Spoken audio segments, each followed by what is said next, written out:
So குழம்பு எப்படி வந்திருக்கு பாருங்கள், சூப்பராக இருக்குது. ஸோ இது நீங்கள் செஞ்சுட்டு ஒரு 2 hours வச்சுட்டு அதுக்கப்புறம் சாப்பிட்டீங்கன்னா இன்னும் நல்லாயிருக்கும்.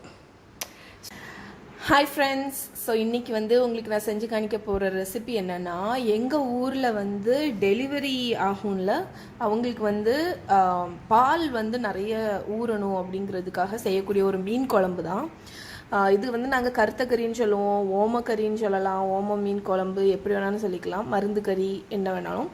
ஸோ இதுக்கு வந்து ஒரு 1.5 கப்பு தேங்காய் எடுத்து வச்சுருக்கேன். இதில் வந்து ஒரு 1/2 டீஸ்பூன் வெந்தயம், எல்லாத்தையும் நம்ம வறுக்க போகிறோம். அதுக்கப்புறம் மிளகா வத்தல், உங்கள் காரத்துக்கு தக்கன இந்த காம்பை எடுத்துக்கணும். நான் வந்து கொஞ்சம் நிறைய தான் வச்சுருக்கேன், ஏன்னா வந்து நாங்கள் கொஞ்சம் குழம்பு வந்து காரசாரமாக தான் சாப்பிடுவோம், அதனால். ஸோ இதை காம்பு எல்லாத்தையும் ரிமூவ் பண்ணிவிடுங்க. ஸோ மிளகா வத்தல் வச்சதுக்கப்புறம் கொஞ்சம் நல்ல மிளகு எல்லாத்தையும் இந்த மாதிரி ஒரு பிளேட்டில் போடுங்க, ஏன்னா மொத்தமாக நம்ம வறுக்க போகிறோம். அப்புறம் ஓமம். ஸோ நீங்கள் வந்து டெலிவரியான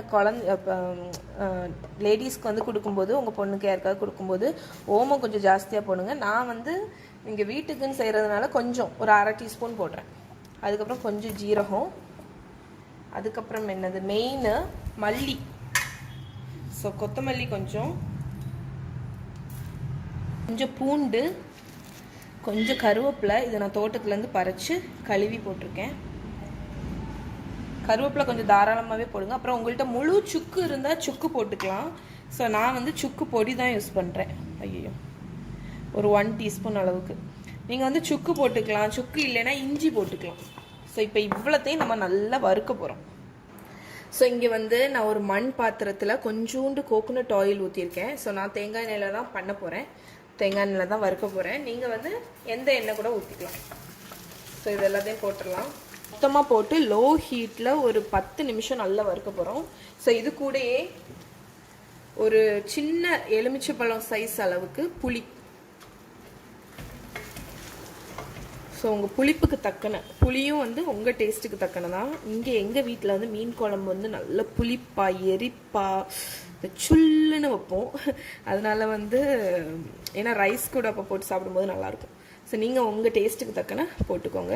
ஸோ பக்கத்து இதில் வந்து பால் காய்ச்சிட்ருக்கேன். அது இந்த ரெசிபிக்கு தேவையில்லை, சும்மா தான் காய்ச்சிட்ருக்கேன். ஸோ இதை வந்து இப்போ நான் வந்து ஒரு 10 நிமிஷம் நல்லா வறுத்துட்டு இது வந்து நல்ல ப்ரௌன் கலரில் ஆகணும். அதுக்கப்புறம் உங்களுக்கு காணிக்கிறேன். நான் வந்து 1/2 கிலோ மீன் எடுத்து வச்சுருக்கேன், கட் பண்ணி வச்சுருக்கேன். தலை எல்லாமே மிக்ஸ் ஆகி தான் இருக்குது. ஸோ ஏன்னா ஒரு ஃபுல் ஃபிஷ்ஷை கட் பண்ணி வாங்கியிருக்கேன். இது என்ன ஃபிஷ்ஷுன்னு பார்த்தீங்கன்னா, இது வந்து வெள்ளா மீன். ஸோ இதில் வந்து நான் கொஞ்சம் உப்பு போடுறேன், அதுக்கப்புறம் மஞ்சள் பொடி. ஸோ உப்பு மஞ்சள் பொடியும் போட்டு ஓகே. ஸோ இதை நல்லா மிக்ஸ் பண்ணி வச்சிட போகிறேன் நான். ஸோ இப்போ வந்து இந்த திங்ஸ் எல்லாமே நல்லா வறுத்தாச்சு. நான் மஞ்சள் பொடி 1 ஸ்பூன் போட்டிருக்கேன், அதையும் வந்து கடைசி போட்டு ஒரு மிக்ஸ் கொடுத்துருங்க. ஸோ இது வந்து கொஞ்சம் கூல் ஆனோன்னா நான் இப்போ அடுப்பை ஆஃப் பண்ணிட போகிறேன். இது கொஞ்சம் கூல் ஆனோன்னா நம்ம மிக்சியில் எடுத்துகிட்டு நைஸாக அரைச்சிடலாம். ஸோ நான் இப்போ இதை வந்து ஒரு மிக்சி ஜாரில் எடுத்து இதை நைஸாக அரைச்சிட போகிறேன். ஸோ இந்த மாதிரி ஸ்மூத்தாக அரைக்கணும். ஓகே. ஸோ இப்போ நம்ம அரைச்சது எல்லாத்தையும் திருப்பி அதே பேன்லேயே நான் போட்டுற போகிறேன்.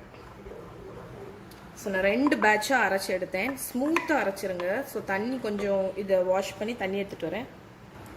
நான் இப்போ வந்து தேவையான அளவு தண்ணி ஊற்றிட்டேன். ஸோ உங்களுக்கு இன்னும் கொஞ்சம் தண்ணியாக குழம்பு வேணும்னா வச்சுக்கலாம். ஸோ நான் வந்து இன்னைக்கு கடைசி தேவைப்பட்ட தண்ணி ஊற்ற போகிறேன். இப்போ உப்பு போட்டுடலாம். ஸோ உப்பு நம்ம மீன்லேயும் கொஞ்சம் உப்பு போட்டிருக்கோம், அதனால் குழம்புக்கு மட்டும் நான் உப்பு போடுறேன்.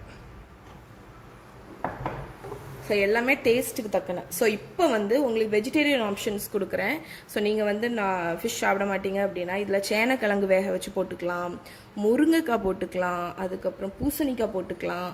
ஸோ அப்படி எதுவுமே இல்லைனாலும் நிறைய பூண்டு, நிறைய சின்ன வெங்காயம் லைட்டாக வதக்கிட்டு அதை வந்து இந்த அரப்பில் போட்டு நீங்கள் கொதிக்க வச்சுக்கலாம்.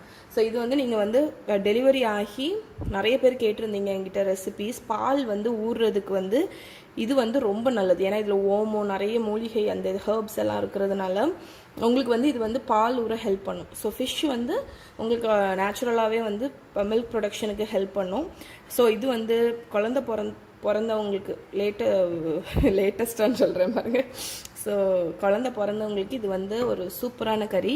இதுக்கு பேர் வந்து நான் சொன்ன மாதிரி ஓமக்கறி.